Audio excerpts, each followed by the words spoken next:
Il primo cestino che ho fatto l'ho fatto a 6 anni, diciamo. Poi a 14 anni ho iniziato ad andare alla scuola è un lavoro che mi è piaciuto, sono andata avanti, diciamo, poi nell'85 ho iniziato a fare l'insegnante.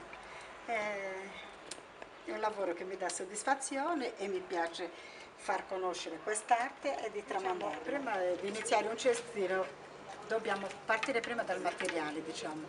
Il giunco la materia prima che sono il giunco e il fieno. Il giunco che viene diviso in tante parti, secondo il lavoro che deve fare va diviso in 6, in 8 parti, secondo il lavoro che si fa. Se si fa un lavoro fine facciamo 8 fili, e se si fa grosso anche 4 parti, diciamo. Una volta che abbiamo fatto la divisione del giunco, viene messo in ammollo e dobbiamo togliere la parte interna, che sarebbe un midollo spugnoso.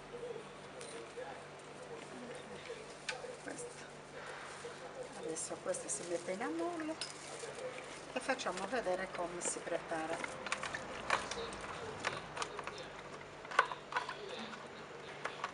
Un paio di minuti e vediamo così. Adesso mettiamo la tavola per poter fare la pulizia di questo giunco che abbiamo preparato. Si prende un coltello, dobbiamo prendere il coltello e pulire il giunco per poter fare l'intreccio. L'intreccio si vede da come alla fotografia, dal lavoro che ho svolto già. Questo è il giunco.